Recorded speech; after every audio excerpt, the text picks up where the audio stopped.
Hey guys, I'm going to share with you what I believe we need to do as fathers to raise strong, godly men.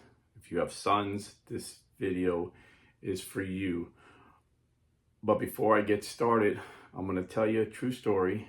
And as always, I'm going to be brutally honest, and it's going to reveal my weakness as a dad, but it's going to demonstrate the grace of God that's available to all of us dads. And if you don't know much about me, I have 5 children. I'm talking particularly about sons today because boys and girls are different.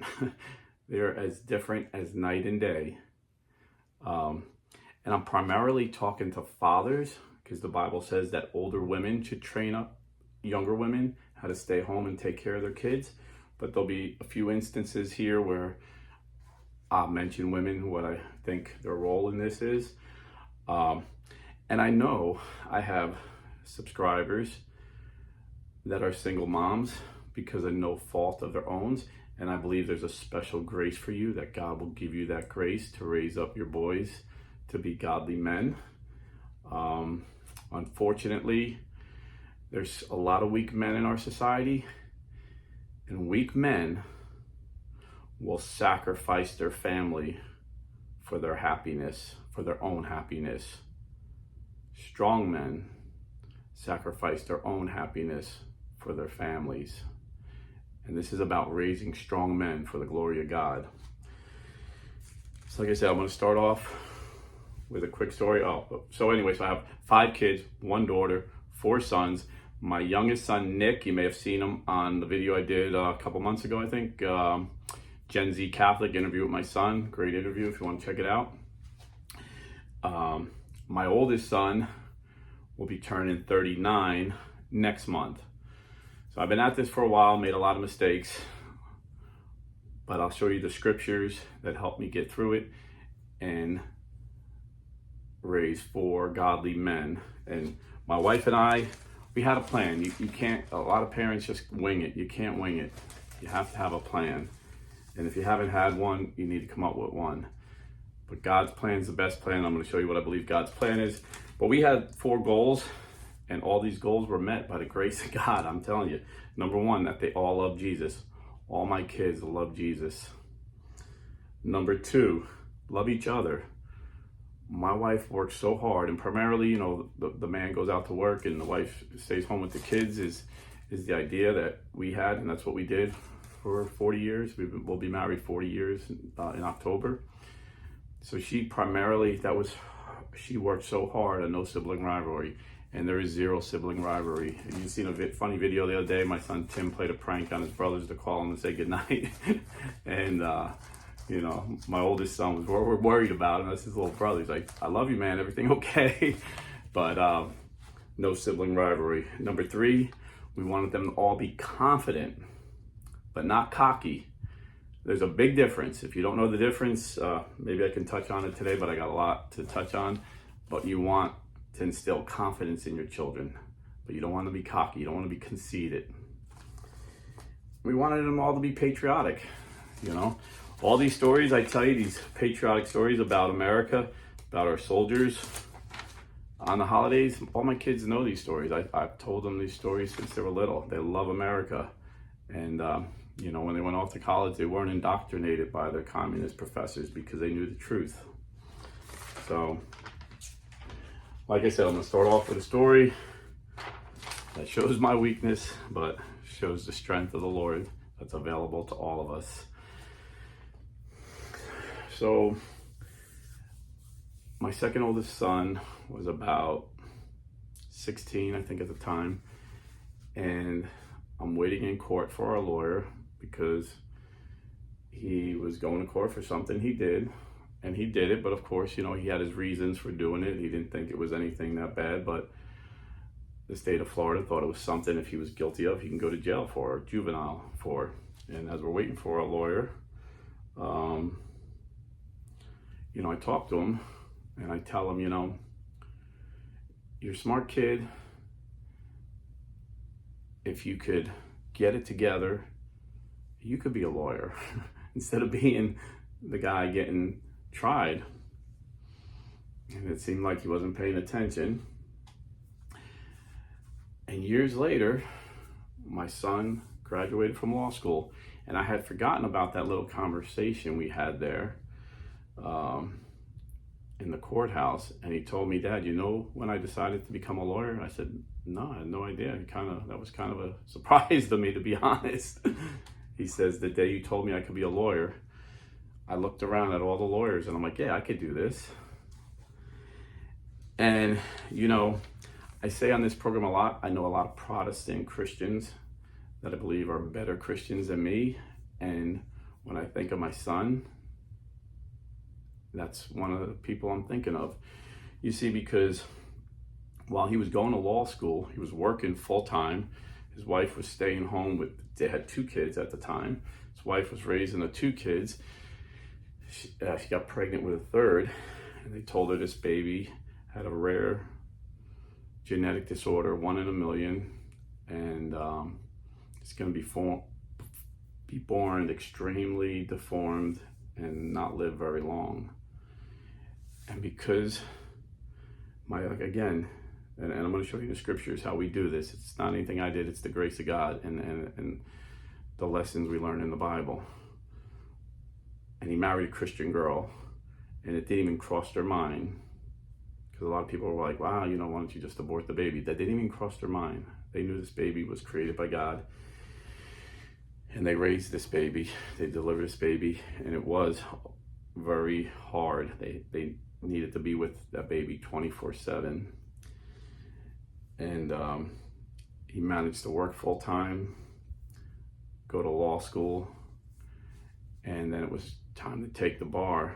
The baby the baby was just born, and was having a lot of complications, and he didn't study at all. And the law school he went to sets up a program online, and they monitor how good you're doing on the study. And like one of the professors from the school called him up, and they said, "We really don't want you to take this test because it's going to look bad for the school if you fail, and no one's ever passed the bar without studying. You haven't studied at all. You haven't logged in at all." And my son said, "I'm sorry. I don't have time to study. I have a family, but I'm taking the bar." And he took the bar and passed it on his first time and became a lawyer. And he got offered a lot of good jobs, a lot of high-paying jobs. But he found a job that paid less, still more than us blue-collar guys, but a lot less than he could have made. And he's been working from home ever since. So how did this happen? We're going to go through the scriptures, and I'm going to show you. But then at 4 years old, I made a video about this. I'm able to say it without crying. In that video I cried, but maybe not.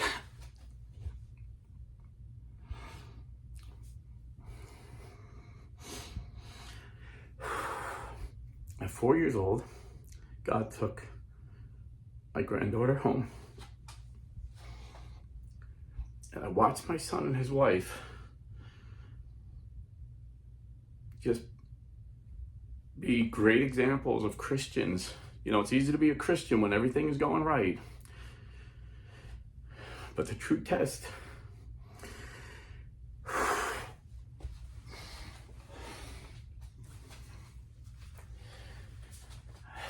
I'm sorry. My son, my daughter-in-law showed me what it was to be a true Christian. I'm going to show you that we can raise boys like this, strong, godly men. There was Chuck Colson. Chuck Colson, he was one of 2 guys that didn't rat out President Nixon. He was loyal to the end, went to prison because he wouldn't give up the president. I think out of 12 guys, 10 backstabbed President Nixon. It was G. Gordon Liddy and Chuck Colson that kept their mouths shut and went to jail. And in jail, Chuck Colson became a Christian, wrote a book, Born Again. And he actually loved Catholics, even though he's evangelical. He worked with a lot of Catholics. He was a very, very good Christian man. He passed away. But he told a story about how they were trying to help prisoners, and they had a women's ministry, and I'm sorry, they had a prison ministry, and on Mother's Day, they asked the warden if they could bring in crafts for the inmates to make presents for their mothers. And the warden said, yeah, that might be good for morale. Let's give it a try. So they had such a good turnout. These guys were happy. They all made, some made birdhouses for their moms. Some just made like poetic poems. Some painted pictures. The guys didn't want to go back in their cells. They were having so much fun making gifts for their moms. Well, at Father's Day, the warden says to Chuck, man, Mother's Day was so good for morale. I've never seen such great morale in this prison. Let's do the same thing for Father's Day. So they did the same thing for Father's Day. And not one single inmate came out of their cell. They would have rather stayed in their little cell, locked in their cell, than to go out and have freedom to make a present for their father.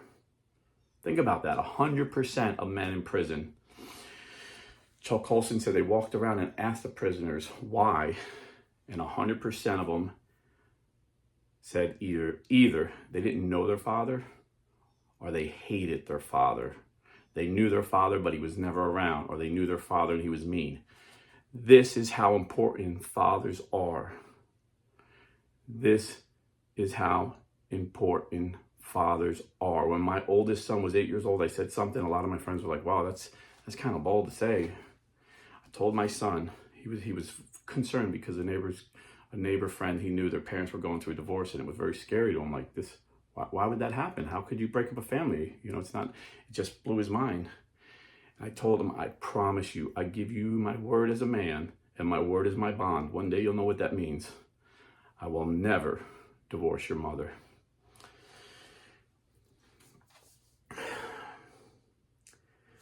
And another thing, as fathers and mothers, we need to pray for the spouses of our children. Pray before they're even born.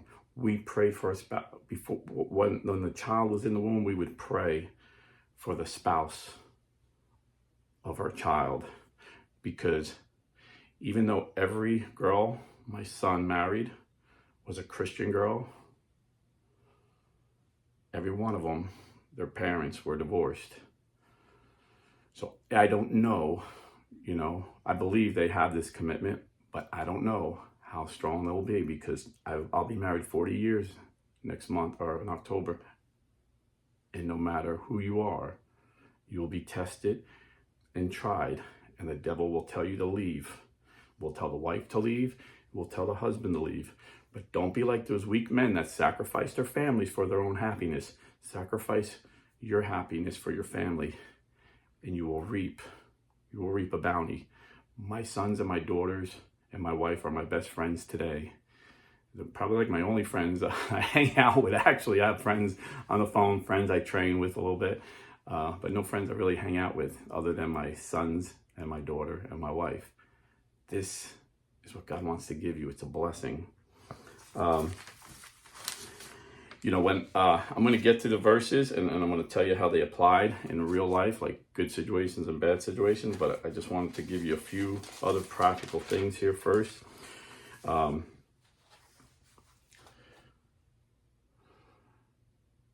For your children to respect you and honor you the way the Bible commands them, your wife must respect you. Ephesians 5:21 through 5:25, St. Paul instructs us, submit to one another. Wives, submit to your husband like you do to the Lord. Husbands, submit to your wives. Husbands, love your wives like Christ loved the church and gave himself up for you. So how does that look in real life? So I work for Steel Supplements. That's why I wear this shirt. And the owner is a super cool dude. He won Mr. Teenage Olympia at age 19, and then was one of the highest ranking professional bodybuilders for years. A lot of people thought he was going to be Mr. Olympia, but he retired because he was raising a family, and takes 100% of your time, to get to that level. But he started a smaller company called Omni Energy, and we sell energy drinks. So he hired a bunch of us drivers, to deliver and sell this product. And he's a really smart CEO because he goes on a conference call with all his drivers. I mean, we're just drivers. He's a CEO, and he always has his CFO on there. Now, there's no doubt who the boss is. And this guy's a very strong man, but he's very kind, very nice. But you don't want to get him mad. But I can honestly say the CFO probably makes 10 times more decisions than he does, because they're not only do they work together, but they're good friends and they trust one another. And many times I'll ask the CEO a question. He'll say, well, ask the CFO. In fact, when he hired me, I told him what I needed to get paid. And he said, well, it's up to him. Even though he's the CEO, I was on a three-way call. He said, it's up to him. And he said, yeah, that's fine. So although my kids know I'm the head of the house, they know I have an utmost respect. And there'll be many times I'll say, ask your mom. Not because I'm weak and she wears the pants. Trust me, that's not the way it rolls here. But because I know that I'm too busy. Most of our lives, I worked 2 jobs. I worked the job with a lot of hours. 60, 70 hours was a normal work week when the kids were little. And she's very good with numbers. She's very detailed. I'm very scattered. So, like, if it came with money, I said, check with mom. If we got the money, it's fine. So that's how I see it, and Christ died for the church. So sometimes we have to die to ourselves for our wife if we're to love them like Christ loved the church. And Christ didn't whine about what he was doing. We can't be whining little effeminate guys. I work so hard, just suck it up and go to work, But, and one thing that we found important, no matter how many hours I worked, literally 100%, we always ate dinner together. I come home, and no matter if I was working a night shift or early morning, we always got dinner time within 4 to 6 o'clock somehow, depending on what my schedule was. And we always sat down as a family, and we didn't take our first bite until we thanked the Lord and then let the lady of the house, who worked her butt off to cook us a wonderful meal, take the first bite. That's how we rolled. And I'm telling you, I don't see this today amongst young people, and this is very important because it's a time you're together, you pray together, the family that prays together stays together. This is a true thing. And you get to know your kids. You're talking, I knew my kid would be a good lawyer because I knew him. If you're too busy and not paying attention to your kids, and let them do the talking at the table, they'll talk.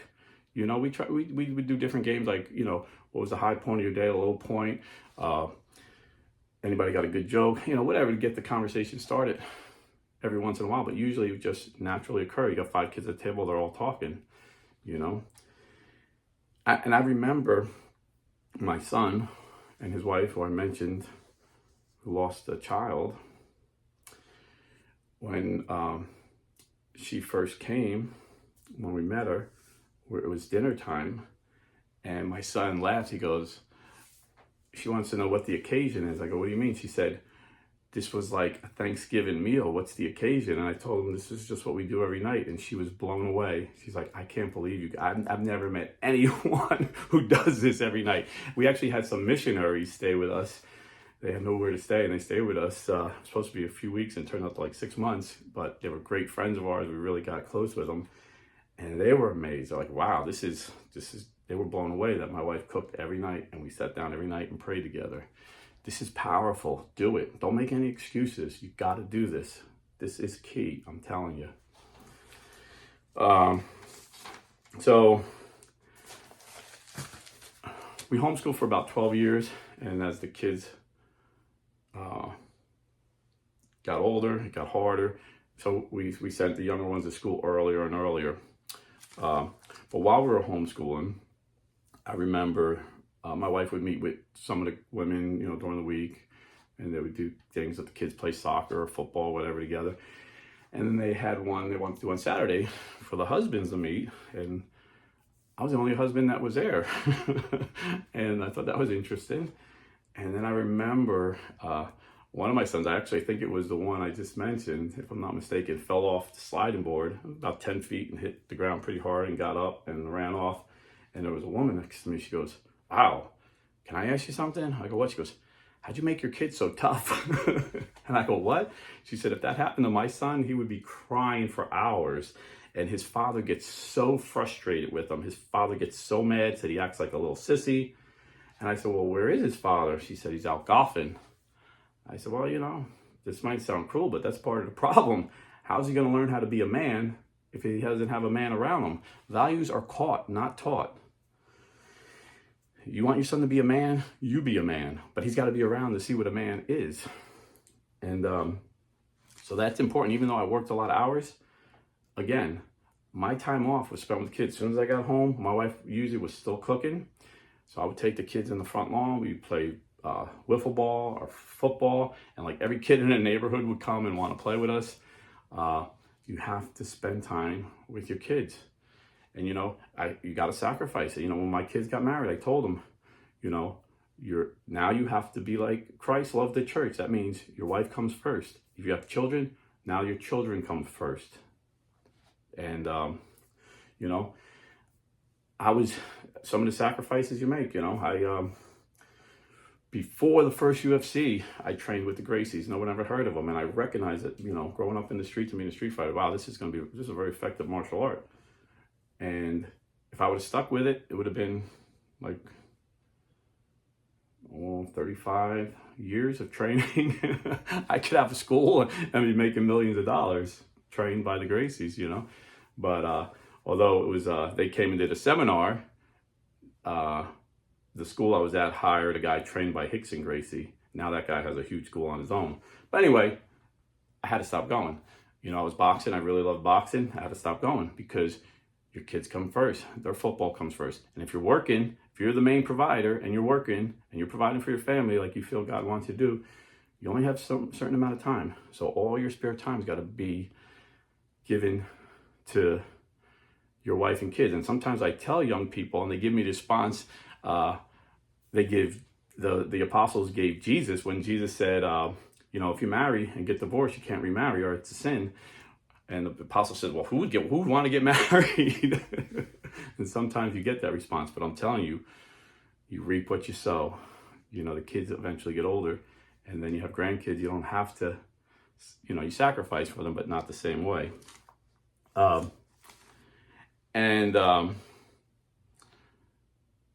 getting back to the toughness of my kids, because you want your boys to be men. You want to be tough. You don't want them to be girly boys like society. Obama's saying, Obama's on his wife's podcast saying every man should have a gay friend, as an example to their sons. No. Surround yourself with strong friends. I had Dale Comscott, the author of American Badass, Delta Force Operator, on here. These are the kind of guys you want your kids to see, as far as, practical, what it's like to be a man. But more importantly, you want godly men, faithful men that have been faithful to God, men that have been faithful to their wives and their children. These are the people you want surrounded, not gay men. And speaking of gay men, I tried to find a survey, but it seems like the internet wiped it clean. But I seen it years ago, like in the 80s when I was in the Navy. Harvard University did a study with 10,000 gay men from every socioeconomic background, every race, every religion. What did they have in common that made them gay? The only common denominator was they hated their dads. Either they had very mean dads or they had very absent dads. And I can tell you firsthand, I worked at Disney for years, part-time, waiting tables. And every gay guy there hated their dad. Every one of them. They loved their moms, but hated their dads. Every gay woman wasn't always gay. Every gay woman I met had a bad experience with their husband or a boyfriend, very abusive. but they dated and married guys that were like their dads. So again, it came down to the father. Very interesting. Now, again, I failed, and one of my biggest failure was when I was working at Disney. They wouldn't allow me just to work Saturdays. I mean, that's like the best undiscovered job, waiting tables at Disney. The cash flow is like literally like $800 a day cash, you know. So all I needed to work there was 1 day a week to make my ends meet, and they said you had to work too. So I worked Sundays, you know, because I was an evangelical. You know, it wasn't like I was going to eat the Eucharist. I was just going to fellowship so we could fellowship at night during the week. And then, you know, in Protestantism, there's always church splits. So like the people I knew weren't even there. The pastor I knew wasn't even there. So we stopped going to church. And this is when everything fell to crap. We still love the Lord, but we weren't going to church. So stay in church, especially if you're a Catholic. You know it's a mortal sin not to go to church. So I didn't want to forget that. So I'm going to go through the scriptures now, and I'm going to give you practical advice of how you apply this. And again, I'm an imperfect man, but by the grace of God, all my children love Jesus. They love each other. They're confident and they're patriotic. And my boys are tough. Even my girl is tough. She was actually in school. She was always like either the fastest or second fastest in her class. And she could beat all the boys except one in arm wrestling. So, and she's beautiful. She looks like her mom. She's gorgeous. So here are the scriptures. I know it's going to go long, but there's, you know, this is 40 years of my life. It's hard for me to say in less than 10 minutes. If you haven't noticed, I'm trying to make videos 10 minutes or less. So not only you guys will watch the whole video, but I could put them on TikTok and evangelize more people. So Deuteronomy chapter 4, verse 9. Only take heed and keep your soul diligently, lest you forget the things which your own eyes have seen, and lest they depart from your heart.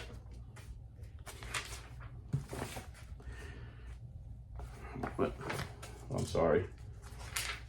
Unless they depart from your heart all the days of your life.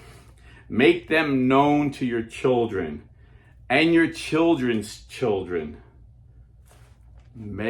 How on the day that you stood before the Lord your God at Horeb, the Lord said to me, gather the people to me, that I may let them hear my words.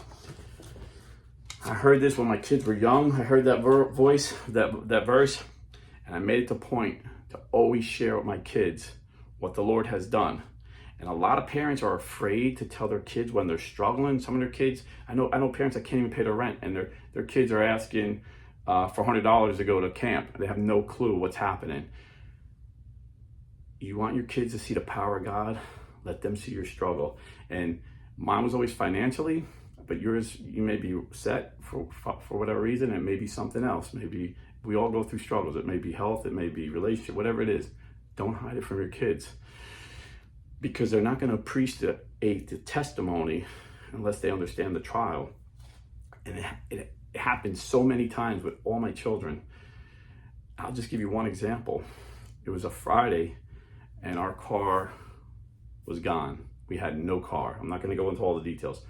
We had no car, no way of getting it back, and I had to be on work on Monday.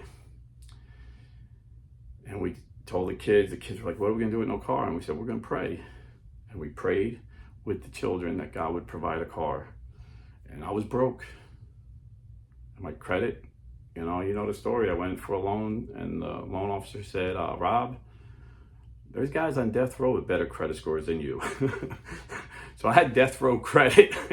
That's what I call it, death row credit. I don't know if I've ever told you guys that one, or my kids call it death row credit now. But I had death row credit, and Sunday we usually went to a Pentecostal church Sunday morning, and then we would go back on Sunday night, and we weren't there. And so after the church would have been over, I guess it was like 8, 9 o'clock, I get a call from a brother in the church. I know him pretty good. We weren't like best friends, but I knew him. He goes, hey, Rob, I heard you need a car. And I said, how'd you hear that? And he said, the pastor said he called you and asked you why you weren't at church this morning. You said you didn't have a car. You're working on getting one. I didn't say that I had no way of getting it. I didn't tell him I was praying. I just said, we're working on getting one. He said, and I'm telling you, man, this is a miracle from God. I came home from church and I was talking to my neighbor, and he had a brand new Honda, and he said, you know anybody that needs a car? And I go, oh, wow, you selling your old one? He goes, no, it's got 200,000 miles on it. I'm not going to sell it. I just want to give it away. And he's like, man, you're not going to believe this. This guy in church really needs a car. He's like, tell him to come over.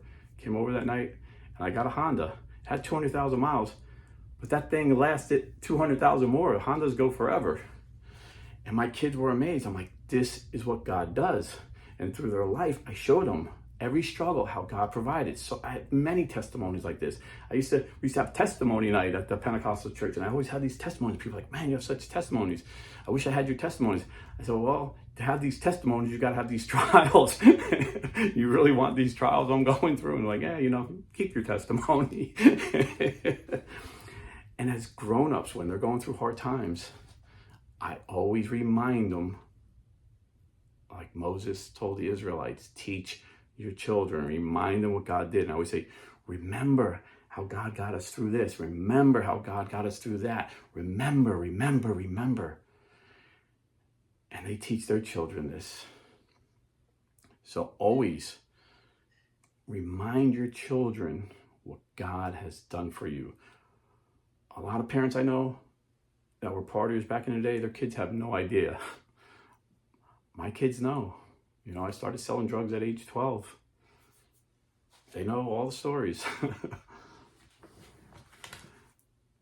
Because I wanted them to know the power of God. That no matter how sinful you are, no matter how deep the pit you're in, God's love is deeper still. Where sin abounds, grace abounds even more. So I'll start speeding up a little bit. We're going to go to Proverbs 2:26. Train up a child in the way he should go, and when he is old, he will not depart from it. When he's young, he might, but when he's old, he won't. Billy Graham gives a great story about Franklin Graham. He said, the one regret I have is when I was out trying to win the world, I lost my son Franklin. We put him in a boarding school. I really didn't spend much time with him. I didn't see him much. And he rebelled, started doing drugs, joined a biker gang, and became an atheist. But when he got older, he came back. And I don't think Franklin will depart from the Lord in his old age. So how do we train up our children according to the scriptures? Proverbs 13:4 says this, he who spares the rod hates his son, but he who loves him is diligent to discipline. Depending on the age of your children, you discipline differently. We literally took that verse literally, and we used the rod. But, Dr. James Dobson, who's a great child psychologist back in the day, evangelical Christian, he gave guidelines that I think were very biblical. He said, only spank when your children willfully defy you. Like you say, go to your room, and they go, no. Or they look at you and smile and don't go to their room. That's a willful disobedience. You have to teach them that willful disobedience will not be tolerated. You can't be, there's two extremes. You got these parents that, believe in this, I don't know, I think they call it gentle parenting. Okay, honey, I understand how you feel, but do you realize, ba, ba, ba, ba, ba, ba, ba. And then they say, let the child make the decision. That doesn't happen in life. They have to learn there's consequences, that there are decisions in life. And if they can't obey you, they're not going to obey their Father in heaven. Then there's the other extreme. Parents that just go crazy and scream, but they don't enforce any rule. The kid still doesn't go to the room. You have to be calm, but firm.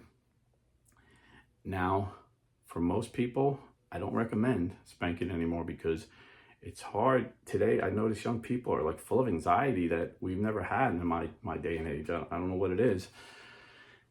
and they can't handle it, and they'll wait until they're out of control, and they'll spank out of control, which is exact opposite what you need to do. So in that case, you find a punishment. Maybe it's timeout, whatever the punishment is. The key is being consistent. The kids got to know there's no talking their way out of it.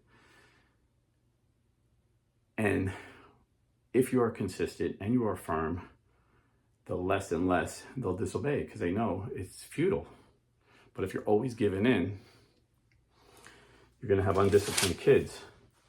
And, there was a prophet, and he was a good prophet. He was from God, Eli, but he was a horrible father. He was a terrible father. He hated his sons. The Bible tells us, 1 Samuel 2:12 has some really harsh words for Eli's sons. Now the sons of Eli, and this was a prophet of God, were worthless men. Do you want to raise worthless men? No, you don't. So discipline your boys. Now the sons of Eli were worthless men. They had no regard for the Lord. Now, what does that mean? 1 Samuel 3:13, God talks about it a little more. And I tell him that I'm about to punish his house forever for the iniquity which he knew, because his sons were blaspheming God. His sons were blaspheming God, and Eli knew and did not restrain them. He did not punish them. Now, again, everything is a balance. We discipline our sons because we don't hate them like Eli. We love them. The Bible said God disciplines those he loves. God disciplines us because he loves us, not because he hates us. So what's the balance? I think God shows this balance with us as well. Ephesians 6:4. Fathers. Notice he's talking to fathers, because fathers have this tendency, especially with their sons. They want their sons to be tough. Fathers, do not provoke your children to anger, but bring them up in the discipline and instruction of the Lord. So you want to bring them up in discipline, and you want to instruct them in the ways of the Lord, but you don't want to provoke them to anger. You can't constantly be nitpicking your kids and discouraging them, man. Pick your battle wisely. Pick a few things that are important. You want them to love the Lord. My wife and I told you, we want them to love the Lord. We want them to love each other. We want them to be confident. We want them to be patriotic. So if we've seen them being mean to each other, this was a cause for discipline. If we've seen them disrespecting the Lord, that would be cause for discipline. But if they're doing something goofy and they make a mess, it's like we always say, it's okay to make a mess, but it's not okay to leave a mess. Clean it up, but don't freak out over a mess. And St. Paul says it again in Colossians 3:21. And again, he says, fathers, Colossians 3:21, fathers, do not provoke your children lest they become discouraged. So we always want to be encouraging our kids, even when we're disciplining them. Dr. Dobson said for every spank, there should be thousands of hugs. You should always be loving your kids. And when my son was going to court for something he did, he was guilty of it. I still didn't realize how powerful the words were going to be, but I encouraged him. You could be a lawyer. I didn't say, you dummy, you idiot, what are you doing here? Because he's not a dummy. He's not an idiot. And I knew this because I know my son, because I spent time with all my kids. And I knew he's very smart. And he could be a lawyer. And he remembered those words. Now, if I would have told him he's an idiot and he's going to spend the rest of his life in jail, probably would have been an idiot and spent the rest of his life in jail. Because I would have provoked him to so much anger, he would have gotten more trouble. So, getting back to the story where the girl told me, man, your kids are so tough. I mean, I remember my kids were little, we had them in USA Wrestling, and the coaches, the first day they were there, the coach came up to me, and state wrestling coach, I actually became friends with him. My kid won states with him when he was in high school. And he said, man, Rob, what do you feed your kids, bullets for breakfast? These are the toughest little kids I've ever seen. And that woman asked the same question: how'd you make your kid so tough? If my kid would have fell off the slide like that, he'd be crying for hours. I told her the story. I said, yeah, years ago I heard this story that out of 10,000 gay men, not one of them liked their father because their fathers were real mean and always provoked them to anger. I said, so since then, man, I've been so affectionate, and it's my nature, it's my temperament. I like affection. I'm a touchy-feely guy. Some people get annoyed with me and they kind of back up. But with my kids, I just, to this day, and they're all grown, I hug them, I kiss them. My grandkids, we snuggle, I hug them, I kiss them. And a lot of men think that's going to make them soft. No. They're going to feel your unconditional love. They're not going to be looking for love from another man. Daughters and men and sons, unfortunately, we're finding out. They're going to know they're unconditionally loved, and they're going to receive the love of God. And another thing, we always taught our kids that Santa Claus and the Easter Bunny were fake. And a lot of people got offended because our kids would tell their kids. And I get it, as I got older, I got more gentle. I would tell them, some people believe it, so don't, it's like a game they play, so don't spoil the game. And we did this because we always felt, once they find out Santa Claus is fake, find out the Easter Bunny's fake, they're going to think, wow, is God fake too? So we always told them God was real, but these other things were fake. And, Santa Claus is really a clown. He dresses up. How could there be Santa Clauses in every store? Told them to think logical and critical. I could go on about that. We have to teach our kids critical thinking because the schools indoctrinate them with rote memory of their communist propaganda for the most part. But recently my daughter told me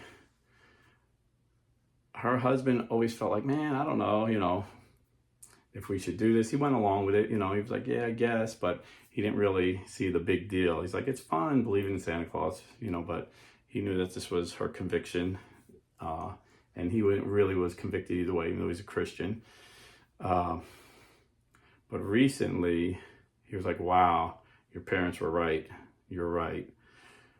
Because my grandson, he's in MMA, 6 Jack, you've seen him. I taught him Muay Thai, and we did a couple videos doing Muay Thai together and Western boxing. But he's in an MMA school and he's doing really good, 6 years old. And one of the kids said they didn't believe in God. And he said, Mommy, I'm scared. He's going to be a bad kid if he don't believe in God. And that same conversation, the kid literally said, he's just like Santa Claus and the Easter Bunny. None of that is real. And that took my son-in-law back. And I was like, wow, your parents were right. Kids will connect that. So, some people do it. That's a personal choice, it's up to you. But I think we got to be honest with our kids. We got to tell them the truth. The truth will set you free. It's fun. You could, you can have an Easter egg hunt. You can do all fun, festivities for Easter, but teach them about the resurrection. I love Christmas. I shower my kids. I go overboard. Usually go in the dead at Christmas for my kids and grandkids. It's fun.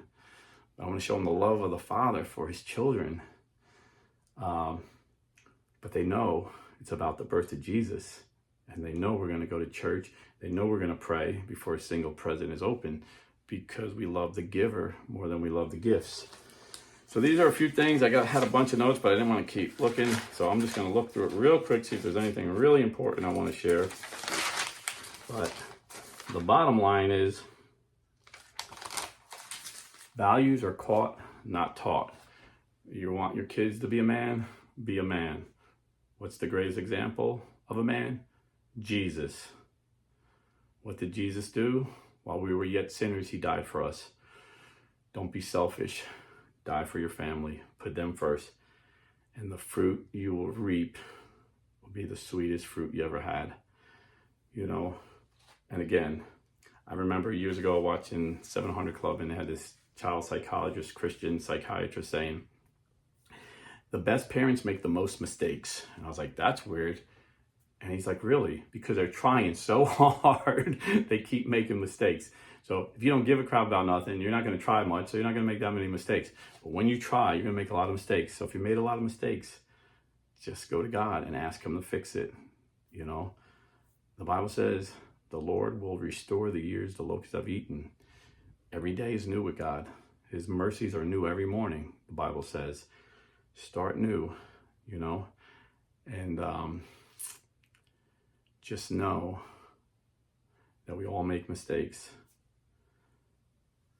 But if we are faithful to God, He is faithful to us. Values are caught, not taught. So be a man of God.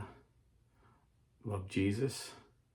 Love your wife the way Christ loved the church.